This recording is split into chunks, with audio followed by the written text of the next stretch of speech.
what's going on. So this video gonna be about Trump's rambling speech, Herman Cain, and the lack of acknowledgement of John Lewis by him. So when Trump has his good days, meaning he takes his meds, or more importantly, he has his right ghostwriters, he has a tendency to acknowledge the obvious. This virus is serious, 150 plus thousand lives lost, almost 4.5 million people testing positive. He can't beat it. So what he does is then he brings up the hoax. Well, you can't vote in. If you mail your vote in, it's fixed and it's rigged, and he's talking all this crazy rubbish talk. He's trying because he knows he's not going to win.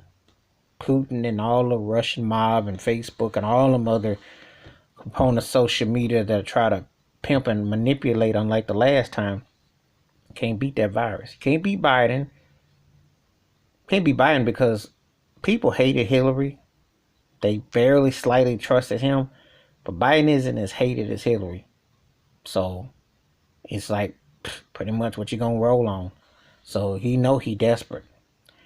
He acknowledges Herman Cain, who died from the virus, who came to Tulsa without a mask on, and said that, and he passed. And you say rest in peace and everything. And Herman Cain was a character. But I'm going to tell it like this. While you can acknowledge Herman Cain, there would be no Herman Cain without John Lewis. And I don't care how Trump tries to dance around the elephant in the room, John Lewis was a tyrant figure and an opponent that opened the doors for the Herman Cains. And it didn't matter if you were conservative, Democrat, independent, whatever your status or your emblem was, John Lewis was a person who fought to get you there, especially if he came thereafter. So no matter how Trump tries to spin the wheels, seeing Bush, seeing Clinton, seeing Obama paying respects, and Jimmy Carter sent a telegram through, tells you all that you need to know about the kind of weight John Lewis carried and the weight that Trump doesn't carry. So this is rambling on, and and he's trying to throw the states and throw this.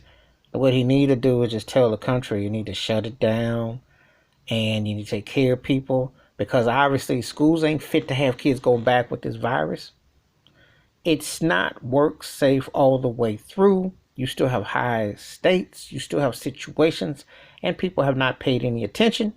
And when you only wear a mask out 4 times since this virus been around since late January, here we are halfway through the year, and you've done it 4 times. Like you're trying to wear, I guess you wear it once per month or once to keep up with the months. It's just embarrassing. You messed up a year. And he tried to blame China and say all kinds of racist remarks there. But look, you're the one who sat there and downplayed it. And not their fault. How many times you going to keep pulling that string out your behind, Trump? So that's what's up. Still using that in denial. Make some coherent points when his ghostwriters wrote. But his ramblings and his nondescript or nothing. But anyway, that's my thoughts and take about Trump rambling about the fixed election. Well, yeah, what happens if they can't fix it for you this time?